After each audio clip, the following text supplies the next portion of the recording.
주봉을 통해 시장을 읽는다. 봉주루 투자 유망주 5월 25일 5월 마지막 주간 시장 흐름 보고요. 관심 종목 뽑아보도록 하겠습니다. 먼저 지난주 이번주 이슈들을 잠깐 보면요. 백신 개발과 경제활동 재개에 대한 기대감이 여전합니다. 백신은 언제 나올지 조금 불확실하지만 오락가락하면서 얘기는 계속 나올 것 같고요. 미중 간의 갈등이 계속 증폭되는 상황입니다. 그런 가운데 중국 양회가 개막이 됐었고 경제 성장률 목표는 제시하지 않았지만 상당한 규모의 재정 경기 부양을 하겠다는 얘기는 긍정적입니다. 다만 홍콩의 국가보안법을 중국이 홍콩에서 제정하겠다는 얘기가 상당히 악재로 지난 주말에 부각이 돼서 이번 주도 부담스러운 뉴스입니다. 홍콩 내에서 시위가 다시 격화될 가능성이 있고요. 미국이 거기에 거들 확률이 있기 때문에 이게 좀 이번 한 주 부담스러운 얘기입니다. 미국의 임상종양학회 아스코는 29일 날 시작해서 6월 2일까지 진행되기 때문에요. 온라인으로 진행되긴 하지만 바이오주들에게는 긍정적인 뉴스라고 봐야겠네요. 지난 한 주 세계지수는 잠깐만 보면요. 3% 올라서 지난주는 굉장히 강세로 갔습니다. 다우지수는 24,400, 3%, 나스닥은 9,324, 역시 3.4%, 나스닥이 좀 더 올랐죠. 국내는 지난주 코스피는 1970으로 마쳤는데요. 2.2%, 코스닥은 708로 2.4% 올랐습니다. 장중 코스피는 2000선 돌파했었고요. 코스닥은 700선 위쪽에서 장을 마감했습니다. 원달러 환율은 1237원인데 자, 추세를 여기서 이제 확인을 좀 할 필요가 있습니다. 추세가 어떻게 되느냐에 따라서 종목을 공략할 수 있느냐 아니냐의 그 가능성들이 좀 더 달라지거든요. 미국하고 우리하고 추세를 잠깐 좀 확인하면요. 저는 이렇게 파란색 굵은색으로 되어 있는 주봉의 21선을 추세로 저는 판단을 합니다. 각자 기준들은 뭐 다를 수 있는 거지만요. 다우존스 지수 같은 경우는 이 추세선이 떨어지고 있는 상황이고 여기를 아직까지 올라오지 못한 상황이니까 다우 지수는 약세 추세의 어쨌든 강한 반등이다 이렇게 봐야 되는 거고요. S&P 500은 비슷하니까 볼 필요 없고 나스닥 같은 경우는 좀 다릅니다. 추세선이 이 주봉상 주가는 급락을 하긴 했지만 여기서 보면 추세선이 급락하지 않았고 21선 옆으로 누우면서 이 위쪽으로 뚫고 올라오는 상황이기 때문에 나스닥은 추세선 위쪽으로 상승 추세로 전환을 했습니다.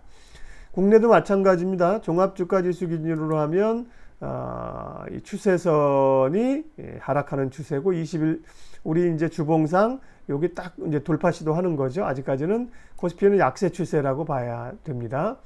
그렇지만 코스닥은 다르죠. 예, 코스닥 같은 경우 나스닥과 마찬가지로 20일 추세선이 많이 무너지지 않았고 옆으로 조금 밀렸다 흥부하는 선을 뚫고 올라왔기 때문에 추세가 회복됐다. 결국 나스닥과 코스닥은 추세가 회복이 됐다고 볼 수가 있는 겁니다. 여타 지표들 잠깐만 좀 후루룩 보고 가면요. 달러 인덱스는 99.88, 100에서 조금 밑으로 떨어졌고요. 유가는 대단하죠. 유가는 33.25달러까지 지난주도 13%가 올랐습니다. 금값은 1731달러 0.1% 조금 조정이지만 역시 고공행진을 계속해서 금값은 해 나가고 있고요. 비트코인은 1% 정도 하락해서 9,182달러 우리 돈으로 1,135만 원을 기록을 했네요. 미국 채권금리 잠깐 보겠습니다. 10년물은 0.657%이고요. 2년물은 0.17, 3년물은 0.27. 장단기 금리는 역전됐지만 여전히 금리는 낮은 수준에서 진행이 됩니다. 자, 요 흐름들 잠깐만 좀 확인을 해 보도록 하죠. 주요 원자재들. 달러 인덱스는 이전에 103까지 갔었는데요. 3월에 지금은 100선 주위에서 이제 오르락내리락 하고 있는 상황이죠. 자, 유가 이 지난번에 마이너스 40 간 거는 우리가 노이즈니까 보지 말자.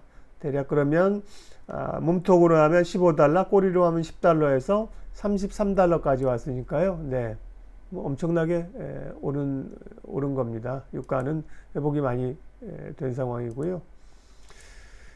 금값, 네, 금값은 잘 가고 있는 상황들이에요. 금이 뭐 여전히 유망 자산으로 보고 있기 때문에요. 금, 예, 1734달러. 보면 지난주에는 조금 조정받긴 했습니다만 음보이긴 합니다만 추세적으로 보면 굉장히 가파른 추세들로 금은 진행이 됩니다. 자, 월봉으로 보더라도 이전에 2012년의 고점 1780달러, 2011년의 고점 대략 한 1900달러를 향해서 아주 뭐 기세 좋게 금은 지금 진행이 되고 있네요. 자, 그러면 봉주루 투자 유망주 주봉을 통해서 시장 흐름을 읽었고요. 주봉을 기준으로 해서 주봉 뭐 차트만 돼서 되는 건 아니고요. 그 밖에 실적이나 시장의 흐름들을 궤를 같이 할 수 있는가를 함께 보는 거죠. 봉주루 투자 유망주 차트를 통해서 제가 좀 고른 종목들을 이번 주 관심 종목입니다. 보도록 할게요. 코스피에서는 LG이노텍 지난주에 조금 조정 받았는데요. 그럼에도 불구하고 조정권 안에서 추세들이 괜찮아 보여요. 나쁘지 않아 보이고요. 2차 전지들이 여전히 강하죠. 2차 전지 가운데 대장주는 삼성 SDI입니다. 삼성 SDI가 여기서 보면 뭐 급등세를 지난주에도 양봉을 크게 세웠고요. 전고점 35만 원을 지금 뚫으러 가는 모양새입니다. LG화학도 나쁘지 않아 보입니다. SDI보다는 조금 처지긴 합니다만 LG화학도 지난주에 강한 양봉을 세웠고 37만 7천 원의 흐름들 후행 스팬 구름대 위로 올라왔고요. 기관들 매수가 최근에 굉장히 가파르게 눈에 띕니다. 좋아 보입니다. 2차 전지주들도 계속해서 관심이 있는데요. 2차 전지 가운데는 일진 머티리얼스가 흐름이 좋아 보여요. 이제 추세선 위쪽으로 강하게 올라오는 모양새를 나타냈고요. 동박업체로 주목받고 있는 업체죠. 그리고 이제 삼성이 비메모리 반도체 계속 얘기가 나오고 공장 증설한다고 하면서 비메모리 반도체 부품 소재, 소위 소부장들이 굉장히 관심을 많이 끌었었는데요. 그런 점에서 DB하이텍 같은 경우도 지난주는 4.5% 조정받았지만 추세선 위로 올라와서 흐름이 괜찮습니다. 음식료 중에서는 오뚜기가 지난주 좀 조정받았지만 눈여겨볼만 합니다. 하이트 진로 이런 게 뭐 음식료 가운데 대장인데 뭐 너무 많이 사실은 올라서 조금 부담스럽고요. 농심 같은 경우도 농심도 많이 올랐죠. 농심 같은 경우도 많이 올라서 신규 진입은 조금 부담스러운 상황입니다. 이 정도 28만원 26만 원에 샀으면 좋았는데 지금은 32만 원이라 조금 부담스럽습니다. 코스맥스가 좀 눈에 들어오네요. 화장품 원료 업체죠. 코스맥스가 보면 이 바닥들을 잘 다지고 추세선 위로 구름대로 들어가서 조정인데요. 괜찮아 보이고요. 더존비주는 가격대는 좀 있긴 하지만 언택 관련주로서 혹은 뭐 클라우드 관련주로 제가 굉장히 좋게 보는 종목이기 때문에요. 조금 부담스럽긴 하지만 10만 원대 여기서부터 또 올라갈 가능성들 뭐 후행 스팬이 보면 완전히 풀려 있는 상황이고 모두 구름대 위로 올라와 있어서요. 그다음 뭐 워낙 성장주 쪽에서 주목할 만한 종목이고요. 다음이나 카카오 뭐 이런 거 급등한 거에 비하면 그런 건 뭐 사실은 손이 안 나가지 않습니까? 그런데 비하면 접근해 볼 만한 종목입니다. 증권주 가운데 키움증권이 지난주에 좀 급등세를 나타내면서 올라온 게 증권주 가운데서는 조금 눈에 띄고요. 그 밖에 봉주루의 기준은 아닙니다만 제가 눈여겨보는 종목 두 종목만 말씀드리면요. 삼성물산은 역시 보면 이제 추세선에 아직 잠깐 올라왔다 밀렸기 때문에 추세선으로 봉주루 종목은 아닌데요. JY 이재용 부회장의 행보가 워낙 가파른 상황이기 때문에요. 삼성그룹에 주목할 필요가 있고요. 특히 삼성그룹 가운데 삼성전자하고 삼성바이오가 달리는데 삼성물산을 가지고 있으면 이재용 부회장의 실질적인 삼성그룹의 지주사이면서 삼성전자와 물산의 혜택을 함께 누릴 수 있다는 점에서 물산은 좋죠. 조금 뭐 더 사게 주면 더 살 수 있으면 좋고요. 10만 원 미치면 살 수 있다고 저는 생각했는데 금요일날 10만 원 밑으로 내려갔어요. 앞에 구자로 바뀌었거든요. 사볼만 한 가격대고요. 뭐 96,000원 정도, 7,000원 더 싸게 사면 뭐 좋겠지만 어쨌든 10만 원 밑에서는 사볼만 합니다. HDC 현대산업개발 같은 경우는 뭐 국가적으로는 안 좋고 아시아나항공에도 안 좋은 일이지만 저는 현대산업개발이 아시아나를 포기할 가능성이 꽤 있다고 제가 유튜브 방송에 오래전에 해서 많은 분들이 봐주셨고요. 인수 포기하게 되면 사실은 현대산업개발은 지난번에 이제 분할 상장하고 7만 원까지 갔다가 한 4만 원 요 정도까지 내려오는 거는 이해가 되는데 그 다음부터 여기까지 밀린 15,000원, 2만 원 밀린 거는 아시아나 이제 인수한다고 부담이잖아요. 인수를 만약에 아시아나 인수를 안 하겠다는 얘기를 하게 되면 상당 부분 그걸 돌려내는 최소한 뭐 한 3만 원 이상 돌려내지 않을까요? 그걸 좀 기대하고 있는데 주봉상으로도 보면 거래량 실리면서 올라오는 모양새입니다. 그렇지 않더라도 정부 산업은행으로부터 현대산업개발은 이제 아시아나 관련해서 얻어낼 게 많기 때문에요. 양수겹장으로 볼 수가 있는 종목들입니다.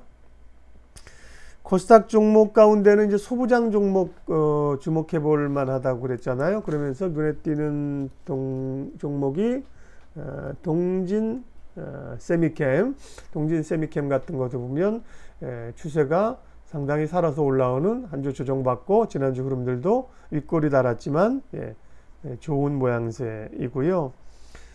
2차전지 앞서 코스피 종목 가운데는 SDI하고 LG화학 봤는데 코스닥 종목 가운데는 에코프로 BM이 탄력 있게 오네요. 에코프로가요.